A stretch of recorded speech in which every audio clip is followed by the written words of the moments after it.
Halo, balik lagi di channel Zen Temanime. Kali ini kita akan kembali membahas tentang Light Novel Overload volume 12 dan juga 13. Nah, video ini untuk part 2-nya. Oke, nggak usah berlama-lama, kita langsung mulai ceritanya. Tiba-tiba negara Holy Kingdom diserang oleh demi-human. Tapi kejadian sekarang sangatlah aneh, karena yang menyerang mereka bukan cuma dari satu ras demi-human, tetapi berbagai macam ras. Ada ras Snakeman, ada Orges, Morlock, dan lain-lain. Padahal biasanya demi-human itu gak pernah bersatu ya. Mereka saling bermusuhan. Tapi sekarang mereka semua bersatu. Melihat hal ini, tentunya prajurit yang ada di Holy Kingdom, mereka melaporkan kejadian ini kepada para petinggi. Karena pasti ada orang yang kuat yang sudah menyatukan para demi-human. Ini baru pertama kali dalam sejarah Holy Kingdom diserang oleh banyak ras demi-human sekaligus. Segala upaya dilakukan oleh para prajurit Holy Kingdom supaya para musuh tidak masuk ke negara mereka. Yang jelas di sini mereka saling serang satu dengan yang lainnya. Tiba-tiba datanglah pemimpin pasukan demi-human yang sangat kuat. Dia adalah Jaldebot. Ketika Jaldebot memperkenalkan diri, tentunya prajurit Holy Kingdom sangat kaget karena mereka sudah mendengar kabar bahwa Jaldebot membuat kerusakan di Kingdom. Jaldebot bilang kalau dia mau menciptakan neraka untuk Holy Kingdom. Tapi para prajurit gak gentar. Mereka dengan lantang bilang kalau mereka gak takut dengan Jaldebot. Jaldebot senang karena dia lebih suka orang yang bersemangat. Karena dia bisa terhibur dengan itu. Pertarungan pun dimulai. Jaldebot dihujani 51 anak panah, tetapi semuanya gak mempan. Padahal panah itu terbuat dari baja dan dialiri oleh kekuatan suci. Jaldebot pun memakai sihir tingkat 10, yakni Meteor Strike. Sesuai namanya, Jaldebot mengeluarkan meteor dan menjatuhkan ke pertahanan Holy Kingdom. Tentunya daerah yang kena meteor pasti hancur lebur. Demiurge tentunya bisa memusnahin Holy Kingdom dengan mudah, tetapi bukan itu rencananya. Demiurge sudah buat rencana untuk menaklukkan Holy Kingdom. Demiurge juga di sini memuji-muji Ainz ya dalam hatinya. Walaupun rencana Demiurge sempurna, tapi dia masih gak bisa ngalahin kecerdasan dari sosok Ainz Olgon. Makanya Demiurge tuh sangat amat senang kalau dapat perintah dari Ainz. Karena Ainz adalah orang yang menakutkan. Setelah ledakan meteor menewaskan salah satu anggota dari Nine Colors, tiba-tiba ada satu orang lagi dari Nine Colors menyerang Demiurge. Demiurge pun mengasih perintah ke orang itu untuk menusuk tenggorokannya sendiri. Dan orang itu pun melakukan yang diperintah oleh Demiurge. Dan akhirnya dia mati. Demiurge pun memerintahkan para demi-human untuk menyerang Holy Kingdom. Selain itu, Demiurge juga mensummon ya beberapa iblis lemah untuk ikut membantu menyerang. Itu semua dilakukan supaya kabar yang tersebar adalah Holy Kingdom diserang oleh iblis. Berita tentang penyerangan iblis pun tersebar ke seluruh Holy Kingdom. Holy Queen yang bernama Kalka mengasih perintah kepada bawahannya. Kalka memimpin negara dengan sangat baik. Dia juga dari kecil sudah bisa menggunakan magic tingkat 4. Di samping Kalka ada seorang yang bernama Remedios Custodius. Dia adalah pemilik salah satu pedang suci yang pernah dimiliki oleh salah satu dari 13 pahlawan, yaitu Dark Knight. Nama pedang yang dibawanya adalah The Secret Blade. Remedios adalah salah satu Nine Colors. Selain itu, dia juga adik dari Remedios yang merupakan seorang High Priest. Dia adalah Claret Custodius.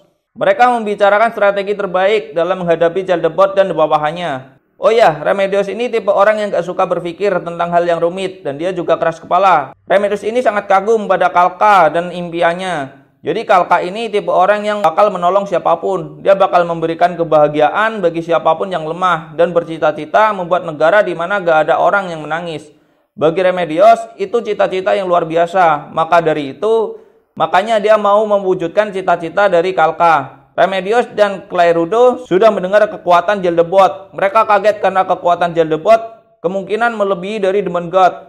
Tetapi mereka yakin bisa mengalahkan Jaldebot dengan menggabungkan kekuatan mereka. Tiba-tiba ada laporan bahwa Jaldebot sudah masuk kota dan menghancurkan ibu kota. Remedios yang mendengar itu, dia mau memenggal kepala Jaldebot. Kalka pun memberi perintah kepada para prajurit. Kalka dan yang lainnya pun ikut dalam medan perang. Remedios sudah masuk dalam pertempuran. Dia sudah membunuh banyak iblis yang menyerang. Dia juga kaget melihat keadaan orang yang terkena serangan iblis. Perutnya terbuka sampai isinya terlihat. Oh ya, Remedios ini adalah pemimpin pasukan Paladin. Jadi singkatnya, Paladin tuh kurang lebih kayak warrior ya. Tetapi mereka bisa menggunakan sihir chi. Paladin tuh biasanya bertarung pakai senjata jarak dekat. Kekuatannya mereka efektif untuk melawan iblis. Paladin ini pasukan kebanggaan dari Holy Kingdom. Remedios dan pasukannya pun sampai di tempat Jaldebot. Kondisi di dekat Jaldebot itu sangat bau busuk. Tapi Remedios tetap menyerang Jaldebot. walaupun serangannya berhasil dengan mudah dihindari. Remedios tahu kalau Jellyrbot sangat berbahaya karena dia menghindari serangannya dengan mudah. Remedios menyuruh para pasukan untuk mundur. Jellyrbot bilang kalau tujuannya untuk menebar keputusasaan. Selain itu, Jellyrbot juga mencari orang yang kuat seperti Momon.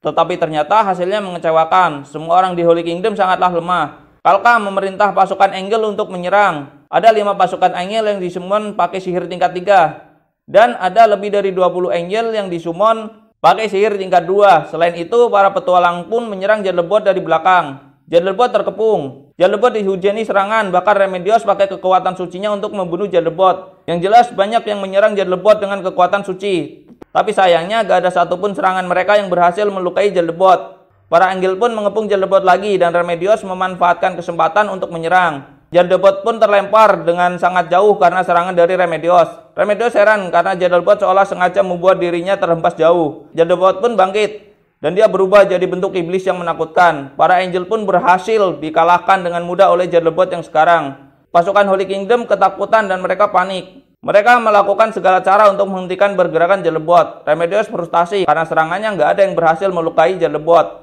Remedios mengulur waktu supaya Kalka dan Clairde bisa mundur. Tapi sayangnya, Jellyrbot berteleportasi dan menghilang di hadapan Remedios. Remedios mengejar Kalka dan yang lainnya. Tetapi pas tiba di sana, Jellyrbot menjadikan Kalka sebagai senjatanya. Selain itu, pasukan Priest yang menjaga Kalka juga sudah dikalahkan dengan mudah. Banyak pasukan yang telah tumbang oleh Jellyrbot.